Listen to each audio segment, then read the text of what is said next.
Direktorat Tindak Pidana Ekonomi Khusus Barreskrim Polri hari ini, Kamis 2 November, mengumumkan hasil gelar perkara dugaan tindak pidana pencucian uang oleh pimpinan Pondok Pesantren Al Zaitun, Panji Gumilang.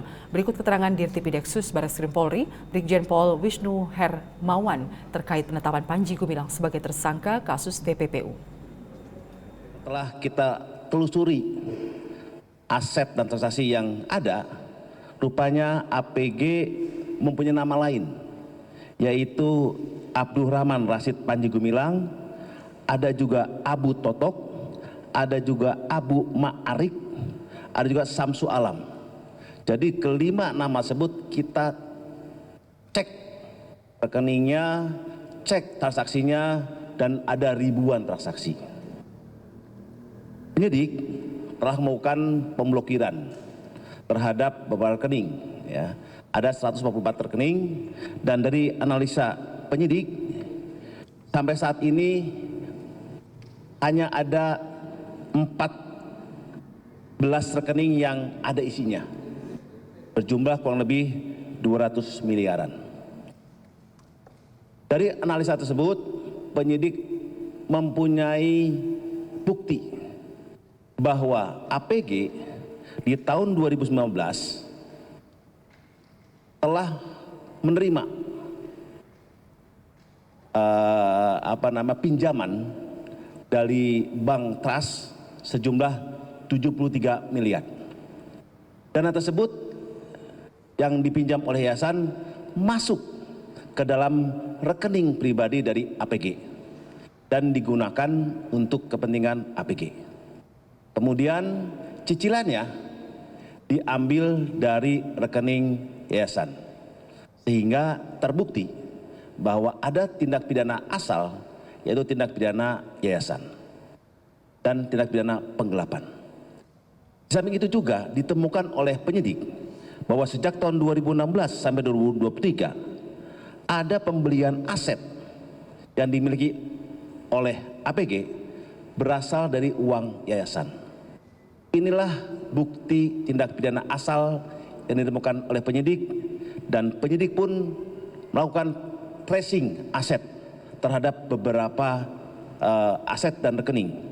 Di sini dari rekening-rekening yang ada, penyidik bisa menemukan adanya rekening di Bank Mandiri nomor sekian yang masuk sebesar 900 miliar rupiah, dan juga ada transaksi keluar dari rekening tersebut yang digunakan oleh kepentingan pribadi sebesar kurang lebih 13 miliar dan 223. Sehingga kalau kita lihat in-out-nya dalam transaksi TPPU kurang lebih total kerugian yang ditimbulkan oleh APG di TPPU kurang lebih sekitar 1,1 triliun rupiah. Namun penyidik masih mendalami terkait dengan berapa secara real kerugian yang ditimbulkan akibat adanya dugaan tindak pidana asal, yaitu TPA-nya tindak pidana yayasan dan tindak pidana penggelapan dari perkara tersebut. Perkara yang ini juga hasil kesimpulan tadi, ya, bahwa APG telah terpenuhi unsur pasal 372 dengan ancaman 4 tahun, pasal 70 junto pasal 5 Undang-Undang Nomor 28 Tahun 2024 perubahan atas Undang-Undang Nomor 16 Tahun 2021 tentang yayasan, ancaman hukum 5 tahun, dan pasal 3, pasal 4, pasal 5 junto pasal 10 Undang-Undang Nomor 8 Tahun 2010 tentang tindak pidana pencucian uang dengan ancaman 20 tahun. Kesimpulan dari hasil gelar perkara tersebut sepakat bahwa APG telah memenuhi unsur pasal-pasal tersebut di atas dan meningkatkan statusnya menjadi tersangka pasal-pasal tadi. Panji Gumilang menjadi tersangka setelah polisi menindaklanjuti laporan masyarakat tentang dugaan penistaan agama yang dilakukan Panji Gumilang, pimpinan Pondok Pesantren Al Zaitun. Dalam penyidikan, polisi juga menemukan dugaan kasus lain yang terjadi di Pondok Pesantren Al Zaitun. Pondok Pesantren Al Zaitun yang berada di Indramayu, Jawa Barat menjadi sorotan publik setelah sejumlah video kegiatan yang dinilai janggal beredar di masyarakat. Pemerintah menanggapi serius laporan masyarakat terhadap dugaan kasus penistaan ini. Apalagi selain kasus dugaan penistaan agama, pimpinan Pondok Pesantren Al Zaitun, Panji Gumilang, juga diduga melakukan tindak pidana pencucian uang. Jadi soal Al Zaitun dulu ya, saya kira tetap penjelasan saya bahwa Al Zaitun itu kita tangani serius di dalam 3 hal. Pertama, yang menyangkut pribadi Panji Gumilang. Itu oleh masyarakat dilaporkan tentang penodaan agama, pelanggaran Undang-Undang Nomor 1 PNPS tahun 65. Itu. Lalu kami nemukan juga, ini yang kami sampaikan ke Polri, pencucian uang, dugaan pencucian uang.